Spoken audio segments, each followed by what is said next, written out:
नाही, नक्की मला असं म्हणायचं आहे की आजही विधानसभेमध्ये सगळ्यात जास्त आमदार महिला आमदार या भारतीय जनता पार्टीच्या आहेत आणि त्यामुळे येणाऱ्या दिवसात लोकसभेमध्ये सुद्धा आपल्याला हा टक्का वाढलेला दिसेल. पण एक महिला म्हणून मला सुद्धा असं वाटतं की महिलांनीही आपलं एक ज्याला म्हणतो इलेक्टिव्ह मेरिट जे आहे, इलेक्टिव्ह मेरिट आपलंही वाढवायला हवं, कॅलिबर वाढवायला हवं. फक्त महिला आहे म्हणून तिकीट देऊ नका, तर ती निवडून येण्याची कपॅसिटीसुद्धा आमची आता त्या ठिकाणी वाढली पाहिजे. कारण ज्या पद्धतीने आम्हाला सत्तेमध्ये आता हिस्सा मिळतो आहे, जसं आता तुम्ही बघितलं स्थानिक स्वराज्य संस्थेमध्ये आम्ही 50% आहोत. आता येणाऱ्या दिवसात तर आम्हाला मोदी साहेबांनी 33% आरक्षण दिलं आहे. त्यामुळे आम्हालाही आमची इलेक्टिव्ह कॅपॅसिटी वाढवली पाहिजे. आमचं कॅलिबर नाही, आपण काम केलं पाहिजे, त्या अनुषंगाने आपण काम केलं पाहिजे. सध्या महिला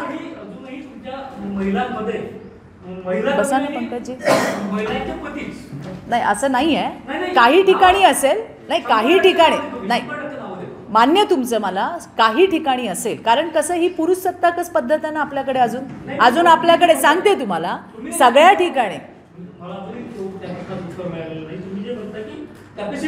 मला बोलू तर द्या.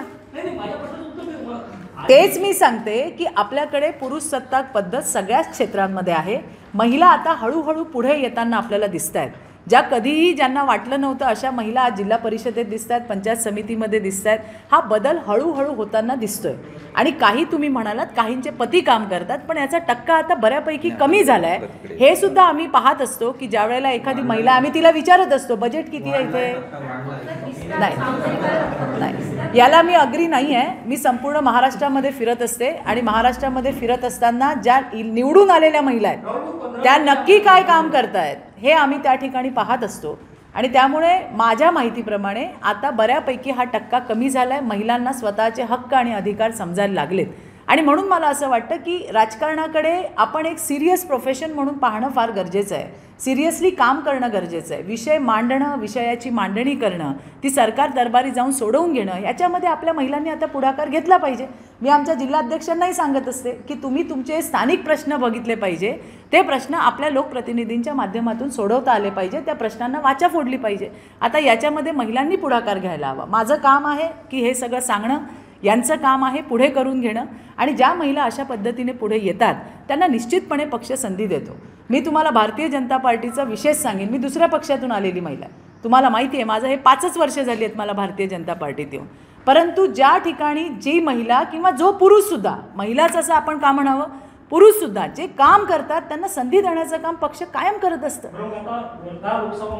महिला तर नक्की देतील. आणि त्याचा नाही मी काय म्हटलं तुम्हाला, माझ्याकडनं मागणी व्हायला मी असं म्हणेन का की हिला द्या तिला द्या. त्यांच्यात जर इलेक्टिव्ह मेरिट असेल, त्यांच्यात जर निवडून येण्याचं कॅलिबर असेल, काम करण्याची क्षमता असेल, फक्त बाई आहे म्हणून द्या याला तर मी स्वतः बाई म्हणून माझा विरोध आहे.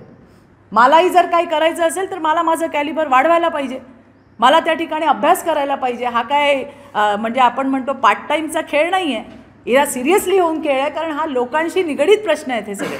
आणि महिला 50%, त्यांचे प्रश्न पण तितकेच अधिक आहेत. म्हणून मी माझ्या कॅडरला नेहमी हे सांगत असते की तुम्हाला या प्रश्नांची जाण असली पाहिजे, तो विषय मांडण्याची कपॅसिटी तुमच्यात असली पाहिजे आणि ते प्रश्न तडीला नेले पाहिजे.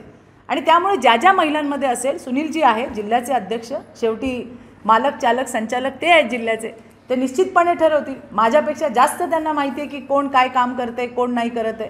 तुमच्याकडे जिल्हा परिषदेला एक महिलाच होती ना अध्यक्ष, सारिका होती ना आपली, सरिता गाखरे होती ना,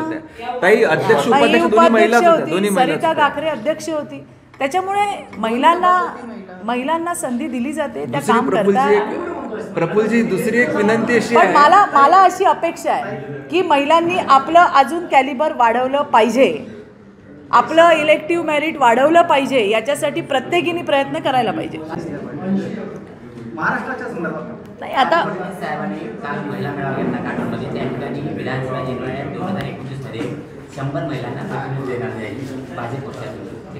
हो खरंच आहे, 33% आरक्षण मिळालं आम्हाला मोदीजींनी 33% आरक्षण दिलं आहे. 2029 तुम्ही बघा विधानसभेमध्ये 33% महिला तुम्हाला दिसतीलच आणि खासदार तुम्हाला दिसतील त्या ठिकाणी 33%. मला हेच सांगायचं आहे की पक्ष संधी देत आहे, सरकार संधी देत आहे. महिलांनी आपलं कॅलिबर वाढवलं पाहिजे, महिलांनी अभ्यास केला पाहिजे, राजनीतीचे प्रश्न समजून घेतले पाहिजे, लोकांचे प्रश्न समजून घेतले पाहिजे. आता मेळावे घेत हो. आहे महिलांचे. हो. मग यांच्या कॅलिबर वाढवण्यासाठी असा पूर्ण उपक्रम हो, करतो ना आम्ही. महिलांसाठी आम्ही देतो ना. रामभाऊ मागे प्रभू देतो. या पण जातात ना रामभाऊ माळगीला आता सुद्धा या मला वाटतं 26, 27, 28 3 दिवस पुन्हा ट्रेनिंग आहे. सतत जात असतात. त्याच्यामुळे ट्रेनिंग चालू आहे सगळ्यांना. शेवटी बघा, शिकवणाऱ्याचं काम असतं. कोण किती घेतं ते त्याच्यावरती आहे. आणि जी काम करणार तिला संधी मिळणार. एबीपी माझा, उघडा डोळे बघा नीट.